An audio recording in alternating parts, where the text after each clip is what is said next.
તપની અનુમોદના કદાચ આપણાથી થઈ શકે નહીં.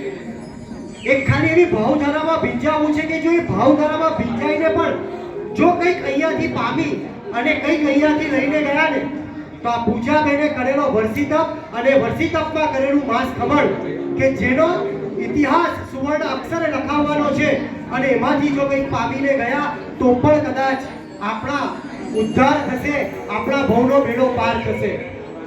જે સિદ્ધાચલની વાત કરી કે જે સિદ્ધાચલ પર એ ફાગણ વદ આઠમના દિવસે પ્રભુના આદિનાથ પ્રભુના એ બબ્બે કલ્યાણકો અને એ દિવસે એ દાદાની યાત્રા સિદ્ધગીરીની યાત્રા એ યાત્રામાં એ દાદાનો અભિષેકથી શરૂ થયેલ એ છઠથી શરૂ થયેલ આ વર્ષી તપ આ માસ ખમણની પૂર્ણ અવધિએ વર્ષી તપ પૂર્ણ થાય.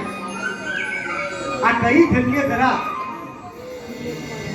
85 વર્ષના ભજીમાં નામ એમનું ભજીમાં કચ્છના રહેવાસી 85 વર્ષની એમની ઉંમર અને એવું કહેવાય કે આ 85 વર્ષના આ ભજીમાએ એમના જીવનમાં આ સિદ્ધગીરીની 99 યાત્રા 22 વખત કરી. 22 વખત આ 99 યાત્રા કર્યા પછી હજી તો જેવી રીતે પૂજાબેને વર્ષી તપમાં માસ ખમણ કર્યો છે એવી રીતે આ ભજીમાની વાત કરવી છે. 85 વર્ષની ઉંમરે આ ભજીમાં આ દાદી 1 વર્ષમાં અને એમાં પણ 10 મહિનામાં 7 માસ ખમણની સાધના કરે. એક વખત તો જોરદાર તાળીઓ સાથે એ તપની અનુમોદના કરે. વિચાર કરો 85 વર્ષની ઉંમર અને 7 માસ ખમણ 10 મહિનામાં. કયો કેવો ભાવ આ આદિનાથની યાત્રા કરીને કર્યો હશે. 22 વાર 99 યાત્રા કરી. આ પૂજાબેનને પણ જ્યારે મળ્યો ને પૂજાબેનને પણ જ્યારે મળવાનું થયું અને એમની પાસે જાણ્યું કે જ્યારે જીવનમાં આટલા બધા તમે તપ કર્યા અને એમાં પણ આ વર્ષી તપની પ્રેરણા ક્યાંથી અને વર્ષી તપમાં પણ આ માસ ખમણ ક્યાંથી, તો એમણે મને એક જ વાક્યમાં જવાબ આપ્યો કે મારા જીવનમાં મેરુસ અને કલ્પેશ એટલે કે એમના પરિવારના એમના આ સદસ્યો કે જેમનો પરિવાર છે એવો એમનો દીકરો અને એમના શ્રાવક એમના કરતા પણ મારા જીવનમાં આદિનાથ પ્રથમ સ્થાને છે. મારો પહેલો પ્રેમ એ આ આદિનાથ દાદા છે. એ આ પૂજાબેનના શબ્દો હતા. અને એમને એ પૂછ્યું કે આ આદિનાથ દાદા જોડે પ્રીતમની ક્યાંથી બંધાઈ, કેવી રીતે આ પ્રેમ એમની સાથે પાંગર્યો અને ત્યારે એમનો જવાબ હતો કે એ 99 યાત્રા જ્યારે આદિનાથ દાદાની આ સિદ્ધાચલની કરવા ગયા હતા ત્યારથી આ આદિનાથ દાદા એમનો પહેલો પ્રેમ થયો છે. આ 99 યાત્રા આ સિદ્ધગીરીની 99 શું કરાવે છે. હવે બીજી વાત આપણે બધા જ ખબર છે કે જો ગિરનાર એના ઇઝ ઇક્વલ ટુ કહીએ અથવા તો ગિરનારની બરાબર કહીએ તો હિમાંશુ સુરી દાદા નું નામ પડે એટલે ગિરનાર યાદ આવે અને ગિરનારનું નામ પડે એટલે હિમાંશુ સુરી દાદાનું નામ યાદ આવે. આ હિમાંશુ સુરી દાદા સિદ્ધાચલ આવે એ પણ પહેલા ઉપવાસ કરે, દાદાની યાત્રા કરે, બીજો કરે, ચોથો કરે, છઠ્ઠો કરે, આઠમો કરે, 10મો કરે, ભાવધારામાં આગળ વધતા જાય. આ ગિરિરાજ શું અપાવે છે. 10 ઉપવાસ થાય, હજી ભાવના આગળ વધે, 12, 14, 16, 18, 20 ઉપવાસ થાય. હવે આ હિમાંશુ સુરી દાદા કે જે ગિરનારના ઉદ્ધારક છે, કારણ કે ખરેખર આ ગિરનારની અત્યારે જે પણ આપણે યાત્રા કરીએ છીએ, આ જે પણ 99 ચાલુ થઈ, જે લોકો ટૂર ઉપાડીને ગિરનાર લઈ જાય છે એ બધો જ એક જ વ્યક્તિના જો ચરણોમાં સમર્પિત કરવું હોય તો આ હિમાંશુ સુરી દાદાના ચરણોમાં સમર્પિત કરાય. કારણ કે 15, 20, 25 વર્ષ પહેલા જો કોઈને પણ પૂછો ને કે 99 કરવાની છે તો એક જ શબ્દ હોય કે સિદ્ધાચલની 99 યાત્રા. તમે યાત્રા કરવા ક્યાં જાઓ છો તો સિદ્ધાચલના નામ પડે, બાકી કોઈ એના ખબર પડે. પણ આ એમણે એવો એ ગિરનારની ભૂમિને પાવન કરવા માટે એ હિમાંશુ સુરી દાદાએ એમના સર્વસ્વ જીવન જેની ઉપર ન્યોછાવર કરી દીધું. એવા હિમાંશુ સુરી દાદા આ સિદ્ધાચલની ભક્તિ કરે, 12, 18, 20 ઉપવાસ થાય. એમને પણ ત્યાં રહી અને માસ ખમણની ભાવના થાય. રોજ દાદાની ભક્તિ કરવાની, રોજ આ સિદ્ધાચલની ભક્તિ કરવાની. 20 ઉપવાસ, 22, 24, 26, 28 અને હવે એ માંસ ખમણની પૂર્ણાહુતિ આવે. 30મો દિવસ હોય, 30મો ઉપવાસ હોય, એ 30મા દિવસે માંસ ખમણની પૂર્ણાહુતિ હોય.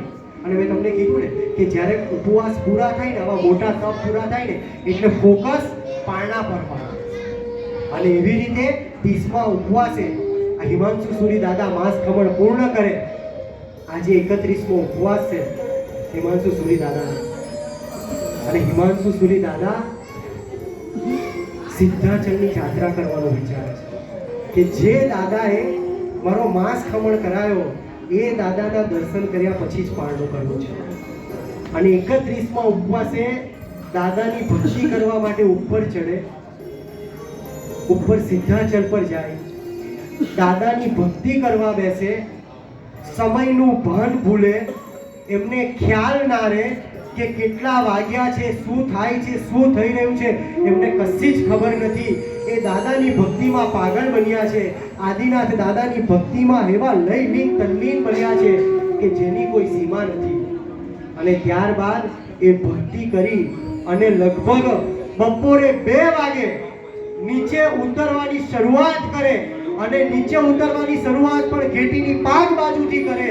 ઘેટીની પાગથી નીચે ઉતરે, ઘેટીની પાગ આવે, ઘેટી ગામમાં જાય અને સાંજે 4:30 વાગે 31મા ઉપવાસે માંસ ખમણનું પારણું આંબેલથી કરવા બેસે.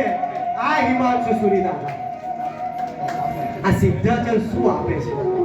ત્યાં જઈને એક ખાલી આપણા ભાવ સમર્પિત કરવાના છે. આ જુઓ, આ એક લાઈવ દ્રષ્ટાંત, એક જીવતું જાગતું ઉદાહરણ આપણી સામે છે. પૂજાબેન કે એ ધન્યગીરી પરથી આ વર્ષી તપના મંડાણ કર્યા. ખરેખર લોકો અખાત્રીજે ત્યાં જાય કેમ? પારણું કરવા માટે. અને પૂજાબેન વર્ષી તપની શરૂઆત કરવા માટે ત્યાં ગયા. અને જુઓ શું અચ્છેરું થયું કે વર્ષી તપમાં બસ 370મા દિવસે આવી અને 30 ઉપવાસ કરવાની ભાવના થાય. ખરેખર કહું છું, 2 હાથ ઉપર કરી અને આ તપસ્વીની જેટલી અનુમોદના થાય એટલી અનુમોદના કરવી છે. તપસ્વી અમર રહો, તપસ્વીનો જય જયકાર. 1 2 3 4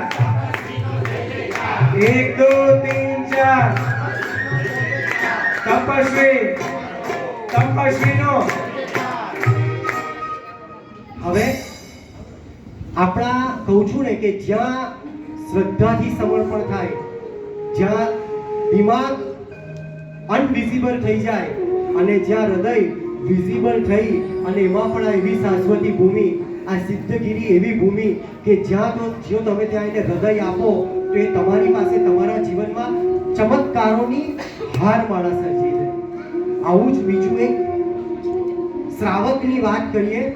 એક શ્રાવક કે જેઓ 84 વર્ષની ઉંમરે, સાંભળજો, 84 વર્ષની ઉંમર છે અને 133મી આંબેલની ઓળી કરી રહ્યા છે.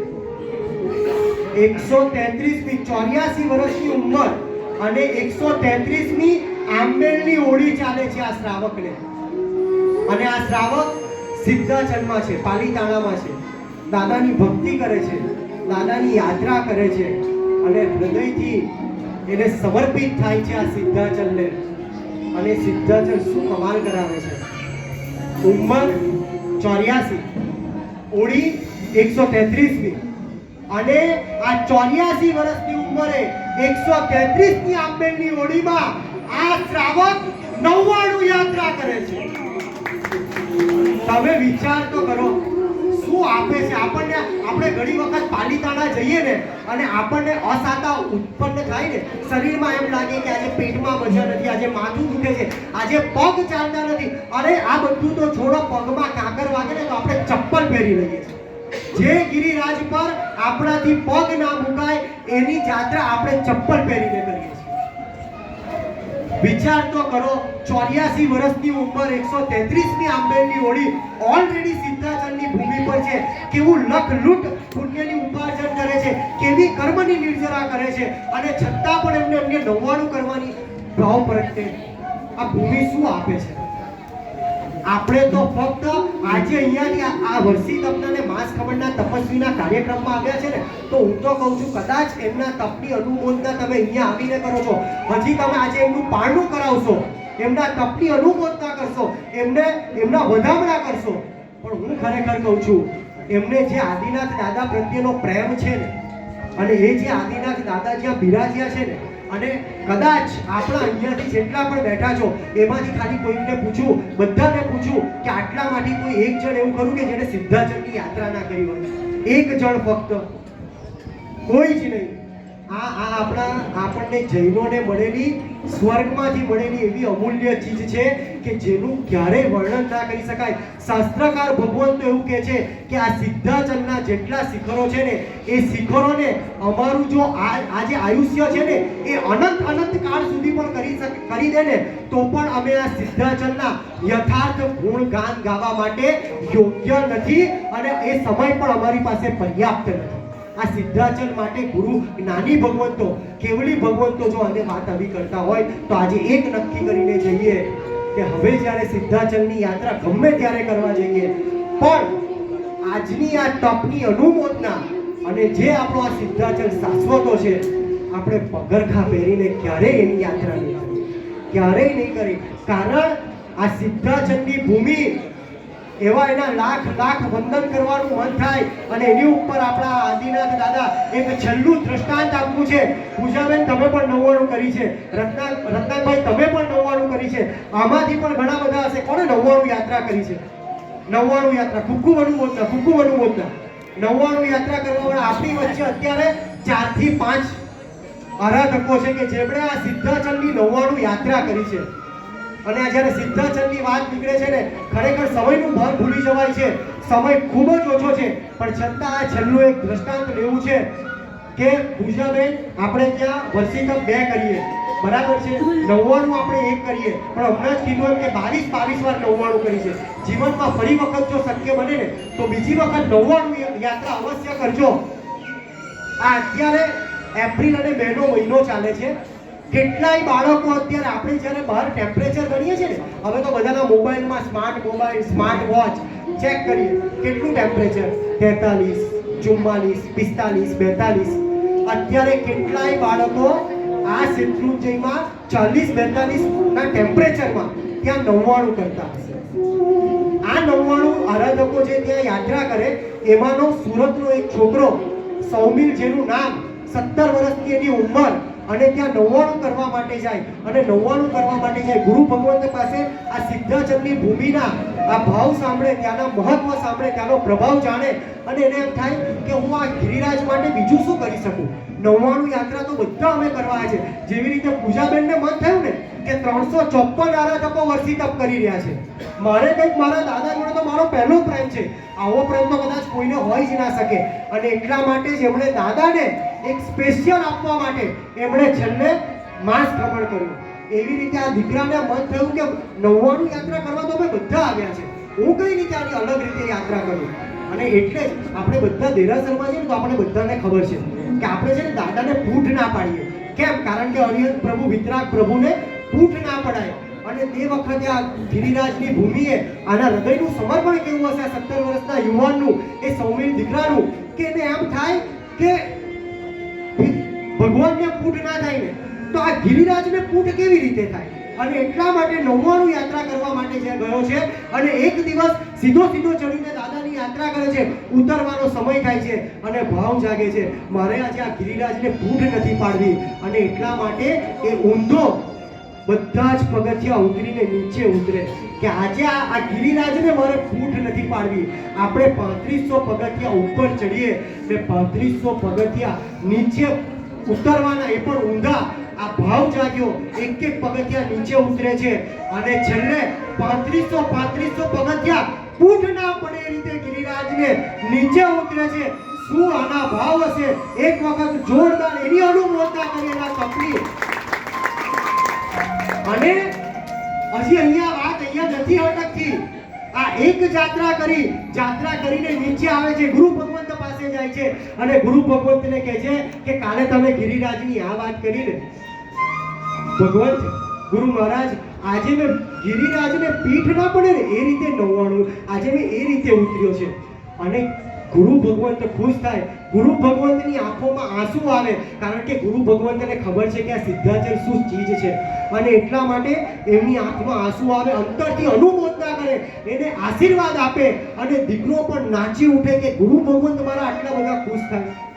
અને તે વખતે એ દીકરો નક્કી કરે, ફરી પાછી યાત્રા થાય. એવું કહેવાય છે કે જ્યારે એણે એની 99 યાત્રા પૂરી કરી ત્યારે 1 નહીં, 5 નહીં, 8, 10, 12, 15 નહીં, પણ 17 વખત ગિરિરાજને પૂઠ ના પડે એવી રીતે એને ઊંધા આ ગિરિરાજની ઉતરીને યાત્રા કરી.